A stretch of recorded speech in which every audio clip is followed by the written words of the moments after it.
Welcome back, Wolfpack. Verlis here, and a new global mission has begun. Now, I know that it's harvesting Pokebeans, but I have not seen how much the goal is going to be. So let's see how many Pokemon Beans we need to get in like 2 weeks or something, and it is going to be 3 million.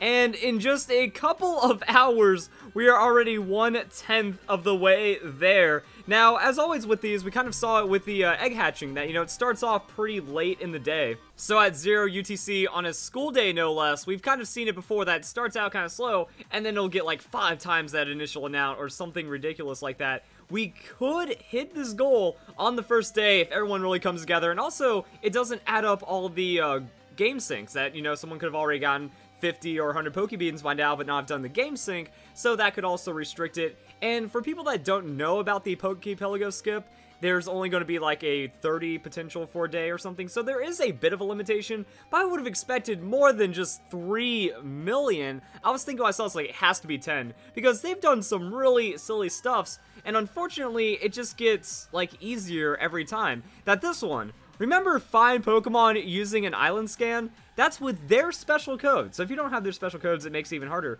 With their special codes, you can only get 2 island scans per day. With this, we have 30 Pokebeans, and it's a lot easier to get those 30 Pokebeans than to catch 2 Pokemon. So for that 15 times difference, we only have 3 more.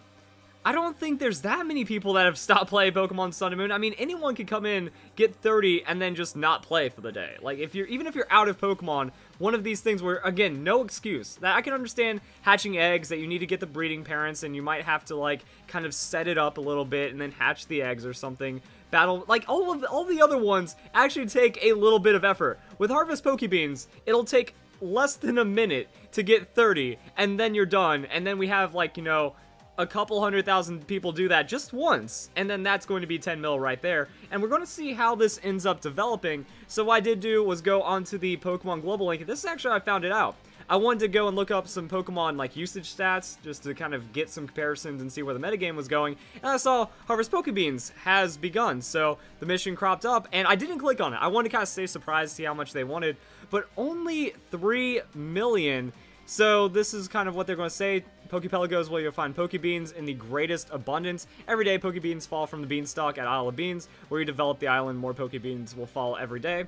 I mean, even then, like, if you haven't done it before, the tutorial gives you a good amount. Like, you get a solid amount of Pokebeans just by hopping in. So the goal of 3 million will give us 4,000 festival coins if you are registered with a global link, 2,000 if not, and we don't even need to worry about if the goal is not reached anymore. So now let's go and see what we have. The bonus goal will be a level ball at 6 million Pokebeans, and then it tells you to go and harvest 30 for yourself, and that's how you get the 5 rare candies.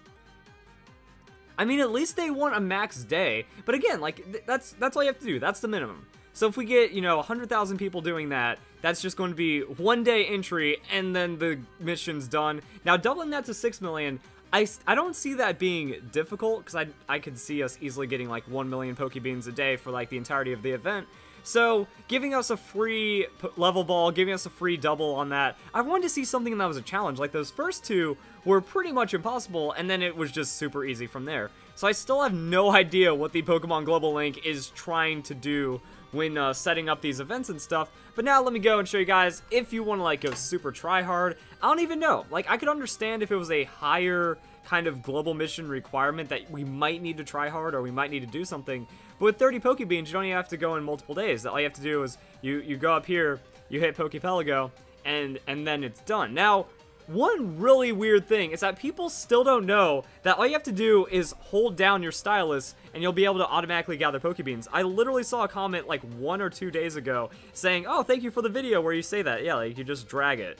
So that's going to be, what, 15 Pokebeans just like that? I didn't even keep count, but yeah, 1, you hit it again, 2, and then 1, 2, 3, 4, 5, 6, 7, 8, 9, 10, 11, 12, 13, 14, 15, 16. Yep, that's 30. That's 30 right there. So I'm already done. I can just go in game sync right now, and then that's going to be all of my Pokebeans right there. But as you can see, it doesn't take any time. Like, literally the amount of time to start the global mission and then talk to that. And then you just have to game sync once, which will happen at some point. So that works out. Also, I wonder if, like, getting a bean from, like, one of your Pokemon. So I just got a plain bean right there. And there we go. So it's not like we even need to do the Poképelago skip for any of this, but I guess I can just kind of tie in the Poképelago skip, show you guys how that works if you want to do some other things.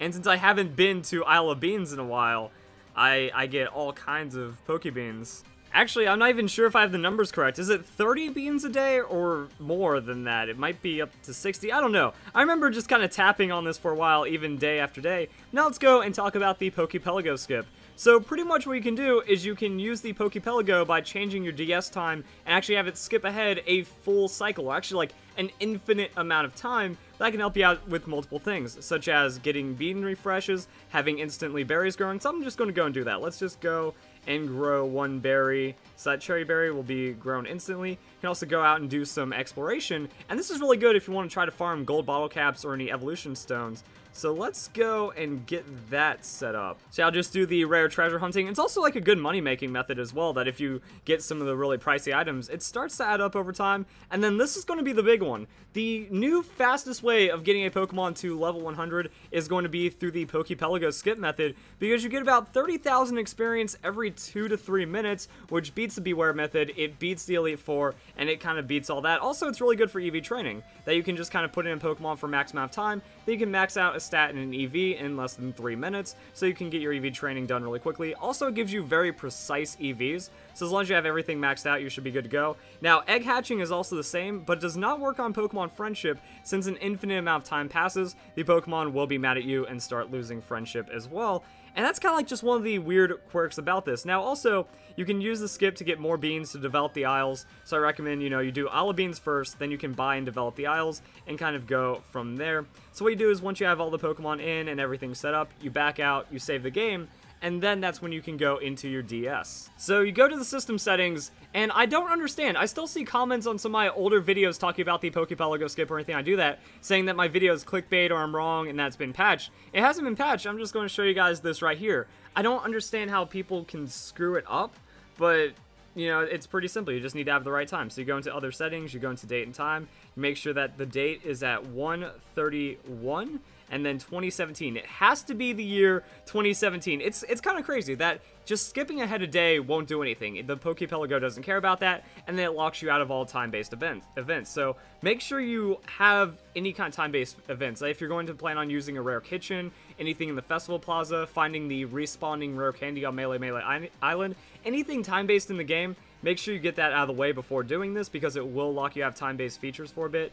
And then you also have to put it at 23:59, and then that's it. For some reason, whenever you take over from January into February of specifically the year 2017, it's actually going to make all of your Poképelago skip ahead. And that's kind of how that this skip was found out, that in January someone went, hey, did anyone notice all of their Poképelago stuff like skipping ahead today randomly? And then it found out that it could be replicated because it just goes off the DS time.